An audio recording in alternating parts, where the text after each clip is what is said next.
Kino pavasaris. Kovo 18, balandžio 5 dienomis visoje Lietuvoje. Didysis partneris – Ergo draudimo grupė. Informaciniai partneriai – TV3, 15 min, žmonės.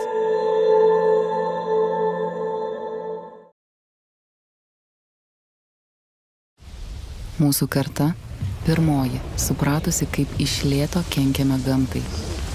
Ir vienintelė, žinanti, kad dar yra laiko ją išsaugoti. Apsaugokime mūsų visų ateitį. Ergo.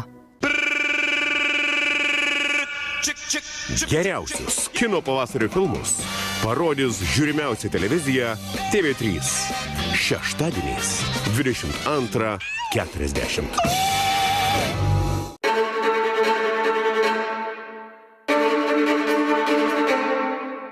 Festivalis Kino pavasaris jūsų namuose. Visus filmus žiūrėkite Telia televizijoje jums patogiu metu. Telia. Įdomiau tik gyvenimas. The laws of physics. The laws of life. Laws connect everything. We think that to be legal advisors, we must live under the same philosophy. Adapting to connect and connecting to adapt.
I'm sorry, I don't hear you.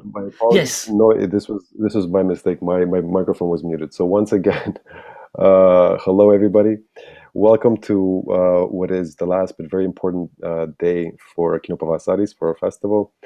I would just like to extend, first of all, a warm welcome to our Kino Pavasaris viewers and 15-minute viewers. And because we are live, we welcome your questions, which we'll be passing on to our guest for today's Q&A.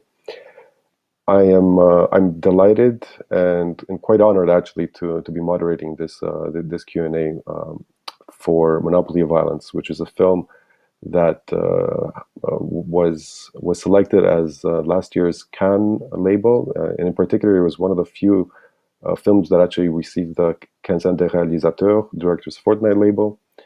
It played New York Film Festival, it played TIFF Toronto, and we are really, really happy to have it as part of our program. And even more than that, as I said, we're very happy to have here with us Davidu, the director of the film, to whom I extend a very gracious welcome. David, thank you for being with us. Thank you very much, Andre. And thank you for God's technical guys who are mixing the microphone, the camera, and everything. Yes. We always I'm in rely on our Paris. gods. I used to be in Vilnius, and it's a lovely city. And right now I'm in Paris. When were you in Vilnius? How long ago? 3 or 4 years ago for Eurodoc festival. It's a professional congress about documentary makers, producer, broadcasters, and my wife. She was there, I mean. Yeah. Well, we're in this case we're even more than to have you back. Unfortunately, virtually this year. Yes. But we're really happy to actually screen your film, and I would really like to give a big thank you to you and to everybody who collaborated on the film for making it, because it is a powerful film. It's a film that's at times difficult to watch. I admit I only watched it once. It brought me to tears because it brings up some very, very important questions about about the role of democracy, and in particular, not just the state, but really our role within the socio-political contract that we engage in daily. So once again, thank you, and I would like to open up our conversation by asking you, just let's move slowly but methodically. It must have been a quite difficult film for you to actually put together. I would like to first ask you how long it took you to make the film, and also how you went about doing the research for the movie. And I'm speaking primarily about the amount of archive footage that you looked at, and how the process of narrowing it down was for you. It was a very particular way to make this movie, because before the movie, 2 years ago, before to make the movie, I used to collect videos, testimonies, photo, medical certificate, and everything, to make some tweet alerts on my own Twitter account. So I made more than 900 alerts on my Twitter account during 2 years and a half, with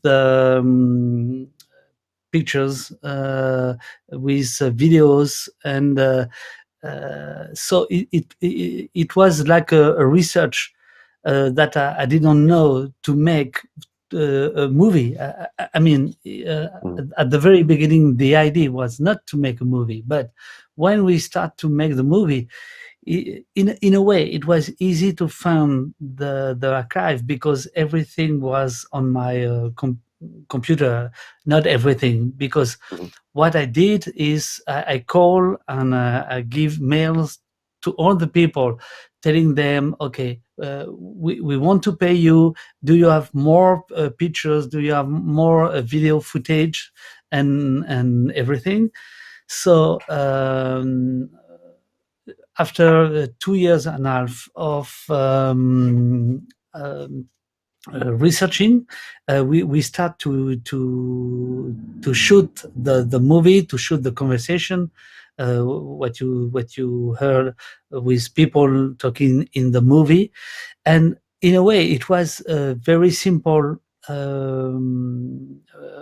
movie to make, not to edit, because if you get tears from the watching, we got tears to edit. It was very difficult to edit this movie because of the image, and because I know everything what is going on behind the image. I mean, I know some people were wounded. What is right now their social destiny, social life, and for some people it's very, very difficult, mostly because they don't get justice, So when we did the movie, we cry a lot of time with my editor, and sometimes we stop to edit, and we stop the labor day at 12, because we cannot edit anymore. And the other things explain that the movie was easy to make. It was the decision of the producer. He said to me, we are not going to see a television to ask them money. We rush. We go with our own money for the cinema. So it's a low budget movie, but it's an express movie. I mean, it was very. We did it like in emergency, like something urgent, something very. We have to do it. We have to do it now. So we don't want to talk with people from television who know everything on everything, and nothing happened with them, So that's mostly the way we work. We Sorry have- for my very strong French fucking accent. Sorry. It don't apologize, because it is really lovely, and we always like to hear the very powerful French voice. We have a question actually from our audience. Erika is asking, how did it feel observing the events through the camera? You've already spoken a bit about this.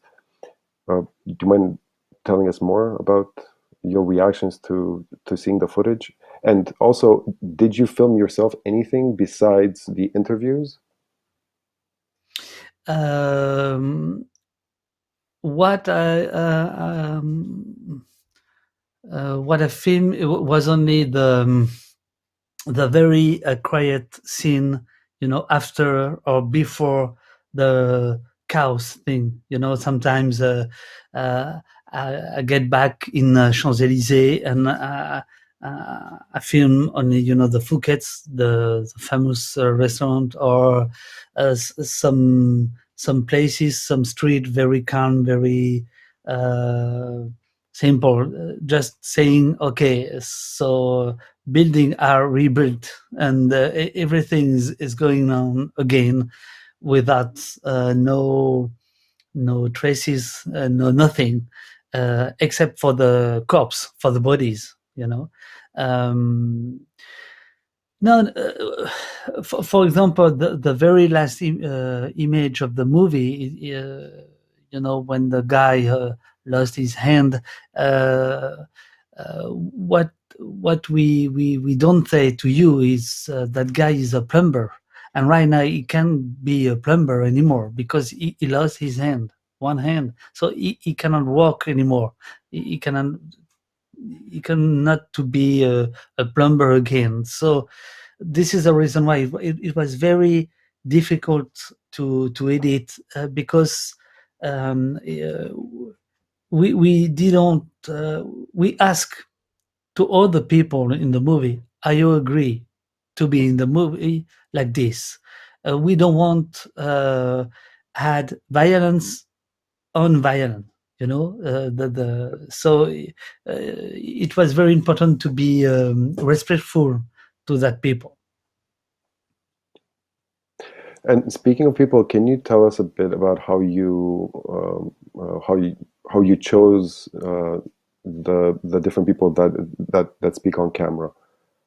Yes, because it's as you see, it's not interviews. This is not talking of people.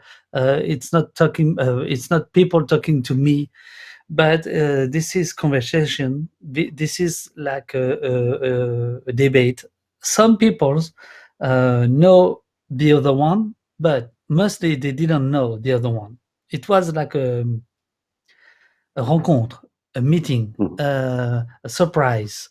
And sometimes it was incredible to see how that people want to discuss, want to debate. Okay, this is French, but not only. Yeah, I think French people are good to make this. They are not good actors, but they are good talkers. I think. Okay. So one of the key element was they want to talk to the other people and to hear, to listen. What they have to say. It's not clash TV debate. It's not okay. You're wrong. I right. No. So sometimes it could be nervous. Sometimes it could be hard, but it's always respectful, even when people are pas du tout d'accord, are not agree at all. They heard the other one, and this is a way to say, okay, so we the police of the state could be violent, but if we listen the other people, the violence could be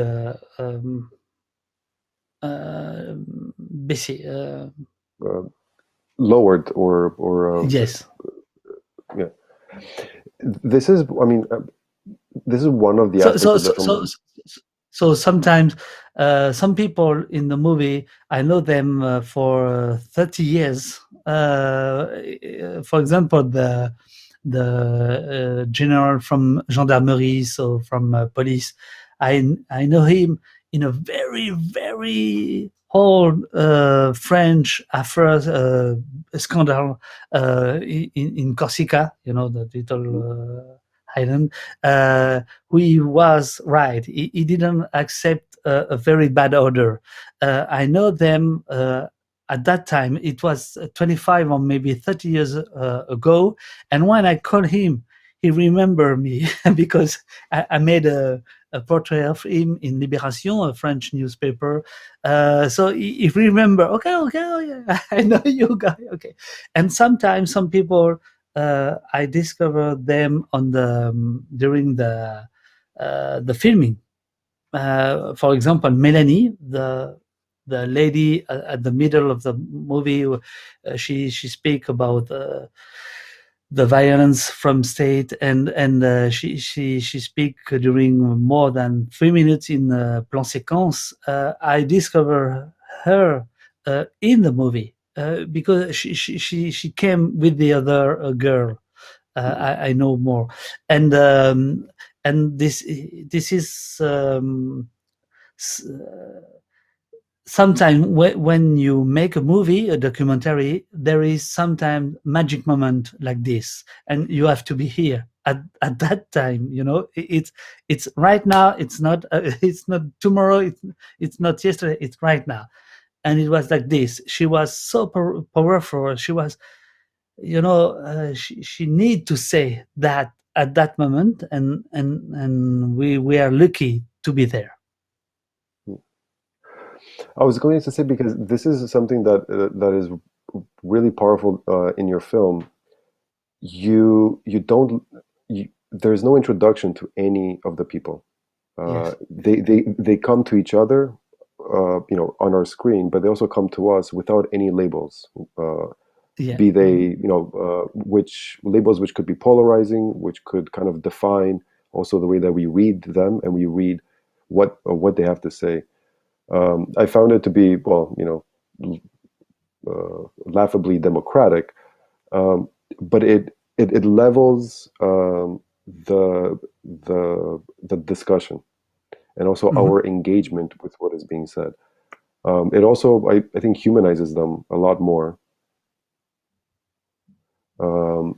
And through this, I wanted to ask you also about, the cinematic approach, because the film is not just on one hand, you pull away. I think this is one of the cinematic approach. What you said. I mean, this is absolutely not television way to make. It's against all the television or all the documentary rules right now. To not to say who are that people, is it important or not? No. What we need to know is what they want to say, and because you don't know who are that people, you are, I think, more engaged. You can leave the theater. You can say, okay, no, it's not for me. Okay, bye bye. Or if you stay in the theater, you are more into the movie. I think that's what the key point to make like that. And I have to say to you that in France this is the same thing, because on the movie there is maybe 1 or 2 or 3 or 4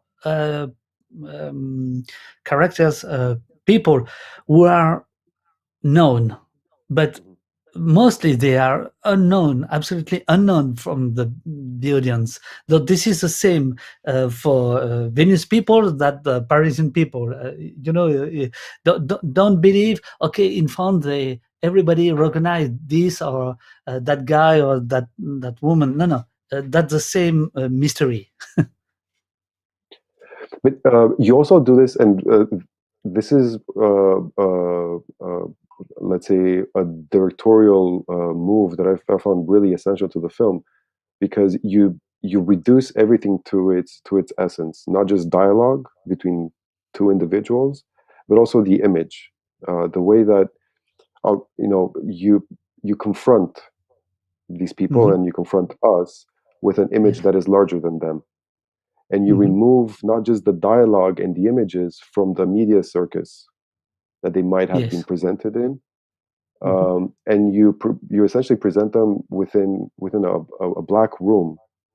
Of course, here we could go into analysis of representation of cinema and of the space, but there's something really powerful with removing the image from its mass media, social media context, and presenting it to speak for itself, and then allowing that dialogue to counter it and to analyze it. Do you want to perhaps talk about this a bit?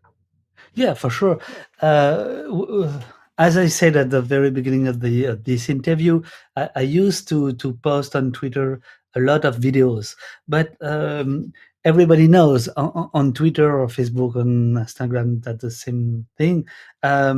You scroll, you swipe, so you forget. You forget. You scroll, you forget. You swipe, you forget. On television, maybe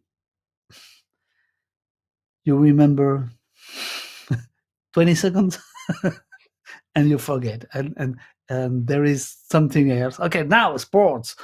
Okay, and the to be in a cinema. So I know that people who watch the movie, they watch it at home right now because of the COVID. But at the very beginning, the idea was to be in theaters, in movie theater, and this is a very famous sentence, declaration from Jean-Luc Godard. When you are watching television, your eyes goes down, and when you are watching in a movie theater, your eyes are up, and the image is bigger than you, and that's the key point, because some of the image in that movie, to me, are very historical, are very documentaries, and the same one that people in France, for example, watch this movie, this image on the laptop or on the telephone screen. It's like a new way to watch, not to see, to watch this and to feel this image. And I have to say, some image, because we put them on a big screen, if you are looking very with precision, they are very cinematographic. I mean, in the Burger King, the guy who film like the policeman goes into the restaurant, and in the street, the guy film in the same speed that police are going into the restaurant, and it's an incredible traveling. It's a traveling, but it's a traveling for true. It's a traveling for real. And for us, it was very. When I say us, I mean the editor and I. It was very important to keep the authentical thing of this image. So we didn't edit them, we didn't cut them, we choose them because it's like a plan séquence. Mostly they are very long. I mean, long. Sometime 1 minute, sometime 30 seconds, 20, but it's long for even for movie, and it's important because that's to me plan séquence. This is the key point of cinema. The plan séquence. I don't know how you say that in English, but I think plan séquence. A sequence shot. Sequence shot. Yes. Shot, yeah. And I know similar commentaries were made about there was a live feed that went from somebody who recorded the assault on the Capitol in the U.S. And it's like a long take of the assault on the Capitol, and it's almost speaks to that as well. But I think it also points to And so and about cinema and documentary, and I think it's difficult to make a documentary movie right now at this moment without phone footage, without social networks image. This is huge. This is huge. I mean, this is like a dream. Everybody is filming. That could be so wonderful. And I know that a lot of documentary makers don't want to hear about that. No. They say this is not professional. This is not cinema. No, it could be cinema. What make this cinema is where you are looking for. That's it. That's cinema. How you are looking for image. This is the most important to me. Okay. Yeah. But you bring this up towards the end of the film. The proliferation of footage from the protest, but also as a tool of empowerment. And as a tool of accountability on the behalf of the protesters. And I'm wondering if you could speak a bit about, because let me just go back a bit, because one of the really powerful and almost like hurtful themes of the film is impunity. Is the impunity of the state to act without accountability. And I think this is one of the gravest and one of the most serious kind of lessons to take away from the film. But coupling this idea with the power of the immediate image that we all hold in our hands, I think this kind of opens up a hopeful future. I don't know if you could speak about that. Yeah, no, you are totally right. I think the movie is more about democracy, is more about how did you say, accountability, or from police, from state. I mean, from people who get power because we give them power. So the minimum they have to do is to give us some answer to our question. Is more about democracy. The movie is more about democracy than about police brutality. At the end of the movie, the last 10 or 15 minutes, we don't talk about police brutality. We are talking about democracy. We are talking about preventive justice against repressive police. The model from your neighbor from Russia or France. And the very, very sad thing for us right now in France that is we don't understand what's going on, because it's the country is very, very on a wrong track. Is on a wrong track right now about that point. I mean, about the freedom, about the democracy, about the representative responsibilities and everything. So I think the movie is more about that, and this is the reason why we took the Max Weber sentence for the title, international title, The Monopoly of Violence, because it's more about that. In France, there is another title because this is a very, how can I say that?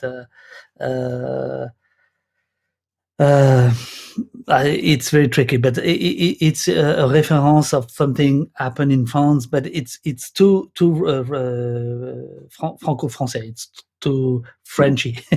But I think the international title, The Monopoly of Violence, is more is very is a good resume of the movie, I think. Yeah. Actually, one of our questions from the audience, from Benita, was about the title. Yeah. The title in French also is mentioned in the film. It is a quotation. Yes. So if you can speak a bit about for sure. So what you have to know, so there is the sequence in the movie that young people they are like this, knees on the ground, and there is one police guy who is filming and talking about what happened during that moment. And he say, "Oh, there is a very kind classroom, very sage, well behaved." Yes. And so it's like a stigmat back. we change classroom by country. And because it was also to say we know that police violence is not new. There is big problems between French national police and youth in the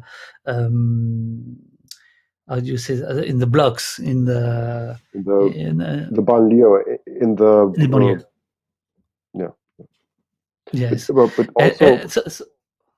And in a way, Un pays qui se tient sage, French title, is a very cinema too. You know, it's very, but it's too Frenchy for people like you. So we change the title for the title international.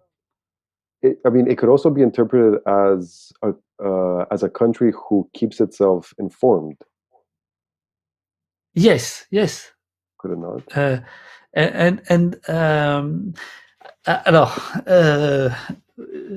What was strange with the titles, so that he gets an evolution between the very first day of the first screening and right now.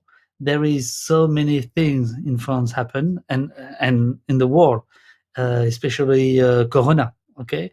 And so saying Un pays qui se tient sage, at the very beginning, it was about police brutality. It was about the fact that even in France, government are right now fed up with the protesters in street, even here.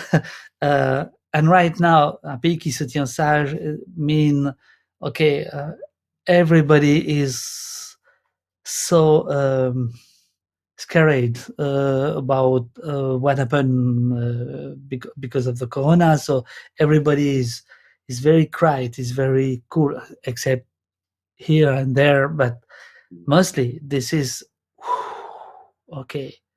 What's going on? And so the title gets new sense sometimes.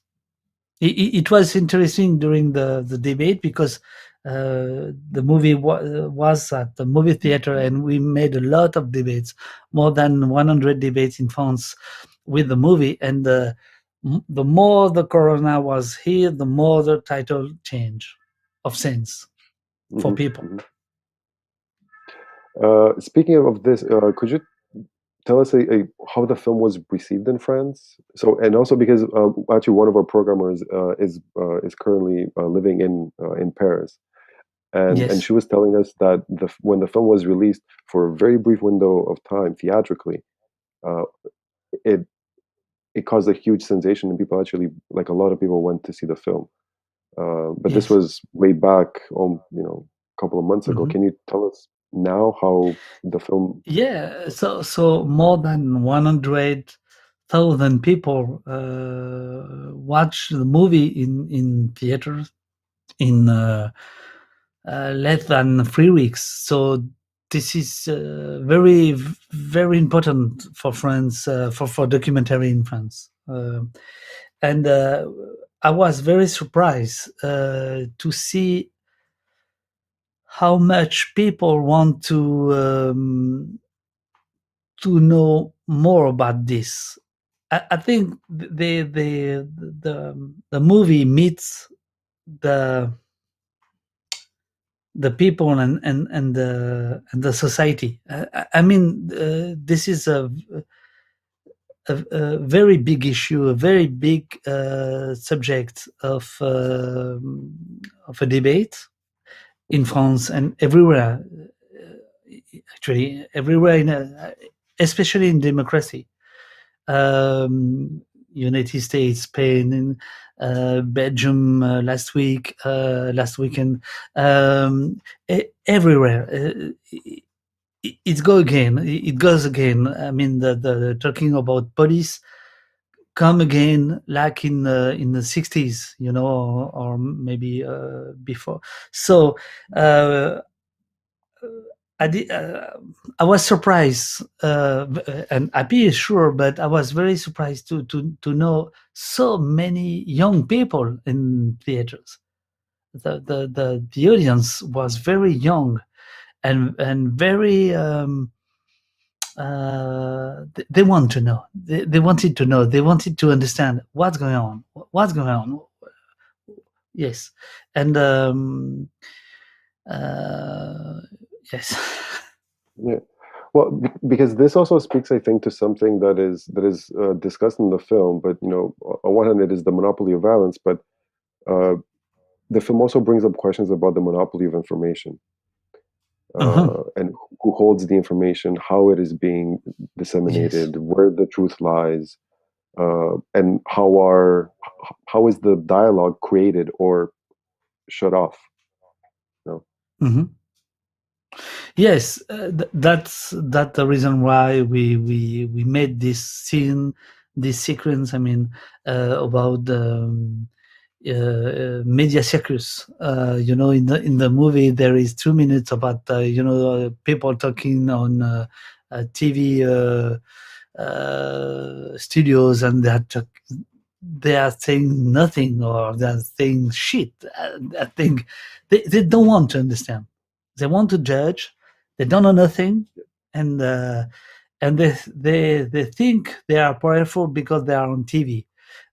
Sometimes it's more than like this. Sometimes this is a police journalist, a journalist of police things, and they say the very, very false thing. They fake news, I say.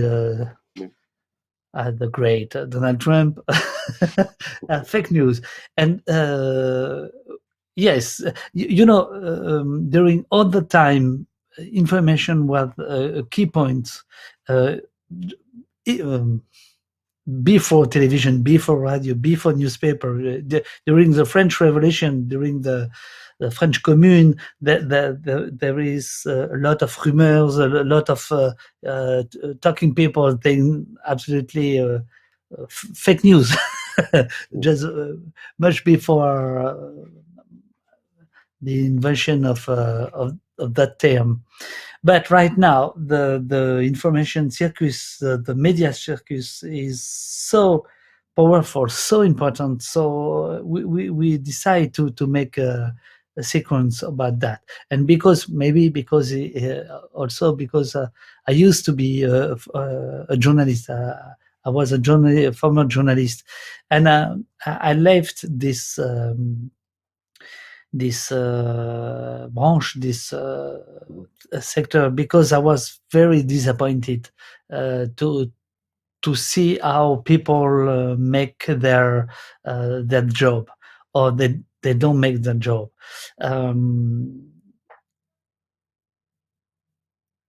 But this is true for every aspect of society. I mean, the media information or misinformation is so important. So it's there is the fact, and there is how the people, it's like Platon, huh? It's like Platon, la caverne. So it's a very odd thing. But right now, with the speed of the transmission, because of there is so many radios, many cameras. This is like a very noisy world. Yeah. And also what comes out of this film is that out of this noise, that gets created, the more abstract, symbolic, but also concrete essences of democracy get lost. Yes. And because one sequence apropos of media that really struck me was when the human rights arm of the European Union issues a statement about the police brutality in France, and demands answers. I mean, demands answers, but still, one of the French telecasters basically, totally dismisses her and says that she's lost it. Like, yes.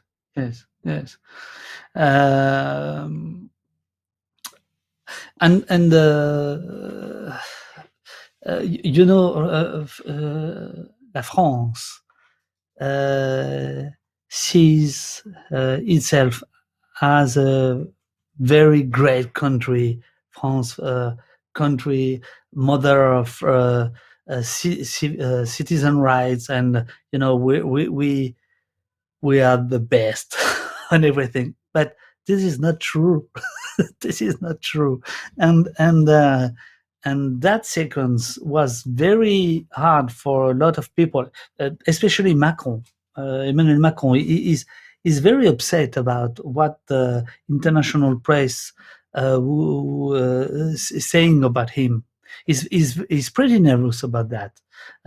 We know right now he called, he gave some phone calls to English and American journalists because he was not happy to read some tribunes. The French president calling journalists to say, "Hey, that's not cool from you." No, and this is a narcissistic wound, from France, and it was very. It was sad at that moment to see France saying things like that to a Nations Unies, United Nations, or European Parliament, or Amnesty International, or something like that. It was sad to see France like this, talking like a very dictatorial small country. We don't care what you say. You are not legitimate. And no, if you are the mother of the civil rights and la Déclaration des droits de l'homme, listen what they say. Listen. because at the very top of the European Parliament, there is the civil rights. They are the civil rights. This is la Constitution. This is constitutional rules. Sorry. But no. But and precisely, to this, it's also the example that you set, and you hint at this because we have seen leaders of Western democracies, veer more towards authoritarian power, and because of these bastions of democracies are allowed. And more than that, seem themselves as justified in acting like this. They set, kind of role models or examples for other countries, and something that you include in the film when representative kind of from Chile, I believe, correct? Yes. Makes No. You I agree with you. And maybe it was also a way for us to make this movie not only a French thing. It's a way to open the movie to the rest of the world, saying we are not talking only about France. We are talking about Western democracy. We are talking about freedom, about how the democracy turns right now. That's the point of the movie, I think. Through one thing, police brutality, one aspect, but this aspect is at the beginning of the movie, and after that, we're talking about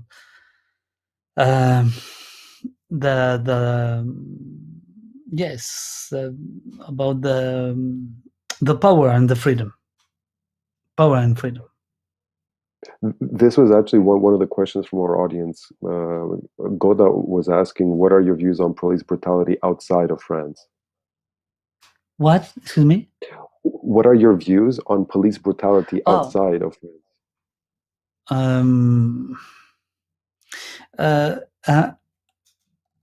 I work on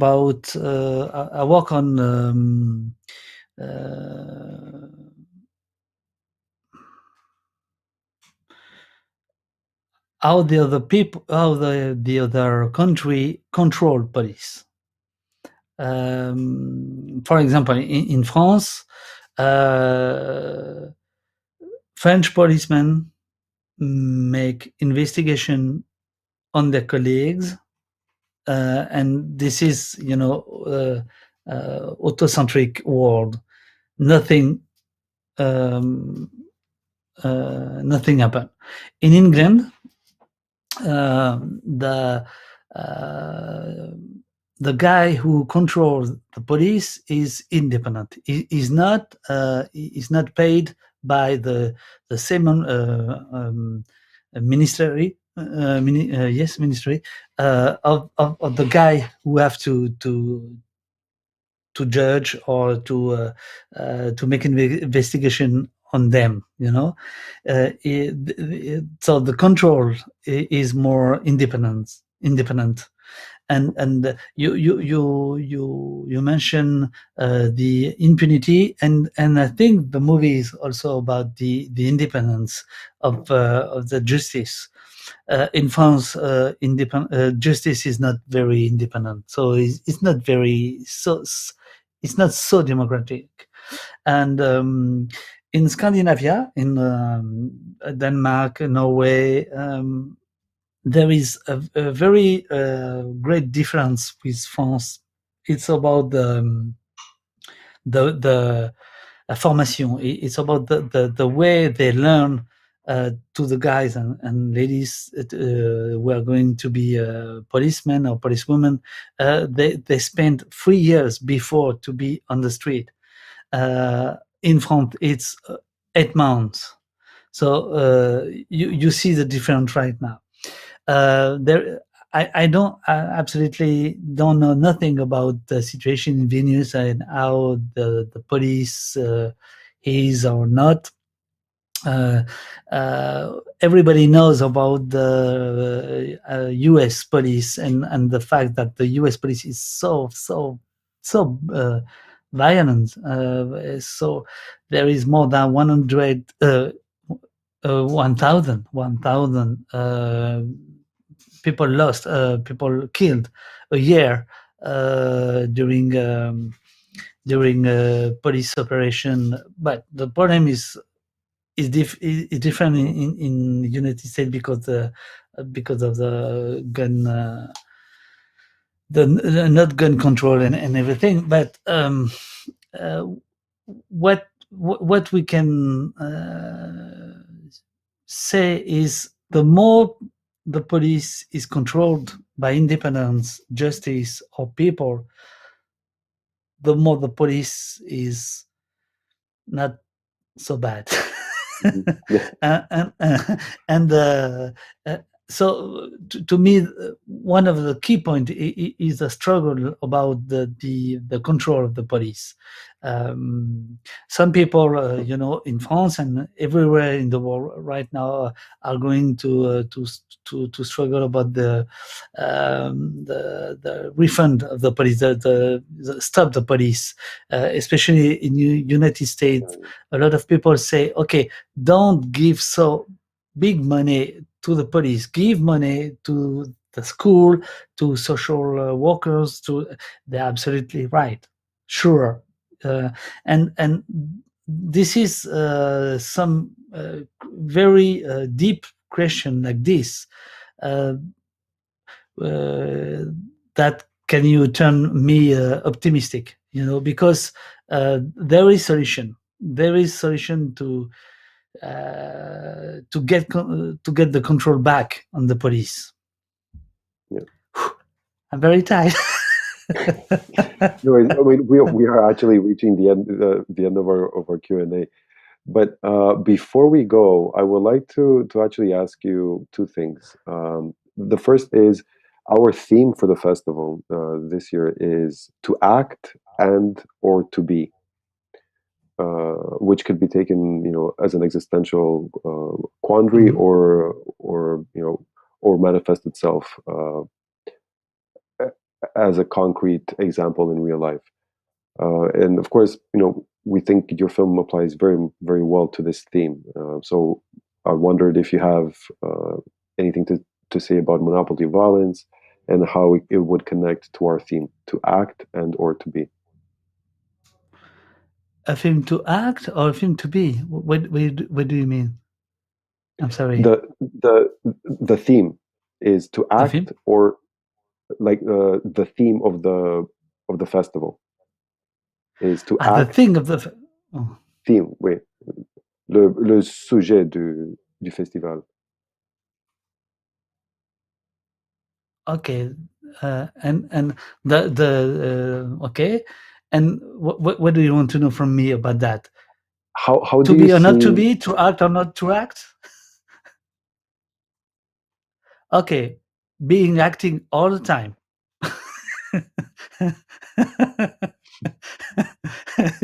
Drive-in comedy for everybody, every time, anytime. Yes. I don't know, because in English, to act is to be an actor, is to be a comedian, and in French, to act is very strong. Is to react, to take a position, yes.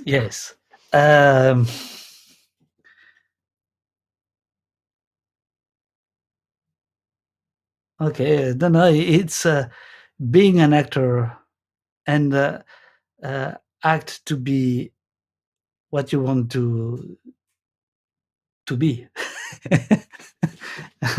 I think you cannot choose between to be or to act. We need both. just closing this, just speaking to you now, this reminded me of the really powerful scene in the film where you and your guests deconstruct and analyze a scene where a mob attacks civil police officers, and there's something, I don't know, almost uplifting and hopeful to see such two forces of violence, and the perpetrator and the victim, the roles being interchanged, but at the same time they're somehow being guided by very human forces, because the actual violence and the destruction is always being held back. Mm-hmm.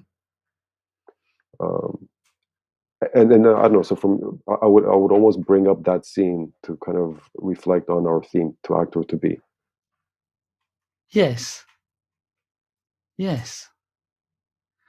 I know that what scene you are talking about. It's the scene about near the Champs-Élysées in Paris, with that police officer who When get they're on his the motorcycle. yes. When they're on a motorcycle. Yeah. Mm-hmm.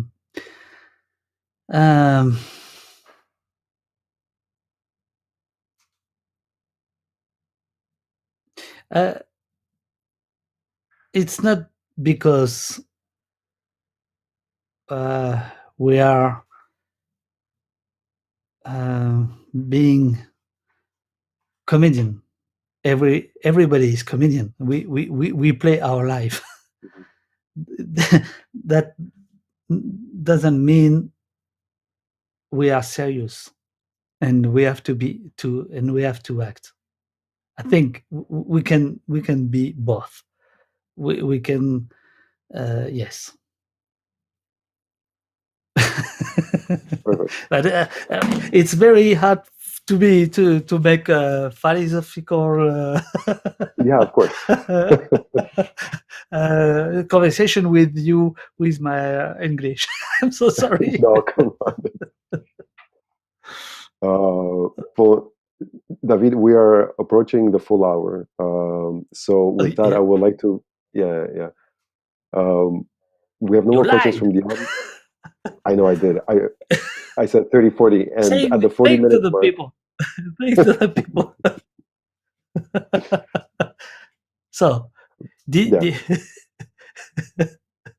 and you, what about you? What do you think about to be or to act? I think it depends on the situation. No. This is not a good answer. Right now, I made the interview 1 hour ago. Okay, let's go. I think honestly, after watching this film, I think people need to really evaluate, the idea of being and acting not just for one's own good, but also to really understand the larger issues that will impact themselves, but also society. And Monopoly Valence speaks to that, and I think accountability and more people being informed and asking the state to be accountable is for me not necessarily a lesson, but something to take away from the film and to reflect the theme as well. Which is why I think this film is so important, not just for France, but also for any other country in general. One thing that I would hope for is that it also serves as an example for other filmmakers, journalists, of course, and citizens, and etc. But really filmmakers to really engage and kind of strip away the noise and make a piece of cinematic analysis like you did, but fit it within their own national context. Thank you so much. I was being Bon festival to is- you. Yes. Sorry. So after 1 hour, thank you very much, David. Thank you to everybody who watched. Thank you, everybody. Yes. And a good festival to you. And have fun. Merci. Okay. Merci. Thank you so much. Thank you, André. Thank you. Ciao. Ciao. Bye-bye. L'État détient le monopole de l'usage légitime de la violence. Max Weber. On est dans un jeu de juste mesure entre la violence et la légitimité de l'usage de cette violence. Où sont ces valeurs partagées aujourd'hui quand cette économie n'obéit plus à des principes d'humanité élémentaires? Eh bien, nous ne sommes pas dans le même camp, madame. Ce système de maintien de l'ordre, ce dispositif de maintien de l'ordre sont foncièrement politiques. Qu'est-ce qui se passe quand l'un des protagonistes ne respecte plus son deal? Vous me laissez bosser! Je suis journaliste! Est-ce qu'il a toujours le droit d'exercer cette violence? Cette violence, on la connaît, on est né avec. On a banalisé la violence. Nous servons la République. Est-ce qu'on vous laisse casser? Est-ce qu'on vous laisse saccager? Et moi, la question que je me pose, quel ordre protège les forces de l'ordre? Ne parlez pas de répression ou de violence policière, ces mots sont inacceptables dans un état de droit. La question des violences policières, elle acquis une centralité dans les quartiers populaires qui ont servi de laboratoire. Voilà une classe qui se tient sage. La démocratie, c'est pas le consensus, c'est le dissensus. Nous ne pouvons pas être tous d'accord. Quand je vois ces gens, et on va encore accuser la police sur ce coup-là d'être violente? Qui a la légitimité statutaire de dire vous êtes violent? Mais mon Dieu, il y a des jeunes enfants, mais sérieusement! Rien n'est caché. Ce qui se passe est maintenant révélé à la face du monde par des vidéos qui sont amplifiées. Est-ce que c'est normal, ça? Arrêtez! Ce qu'on peut appeler une police républicaine, c'est justement une police qui est au service du peuple et non pas au service de l'État.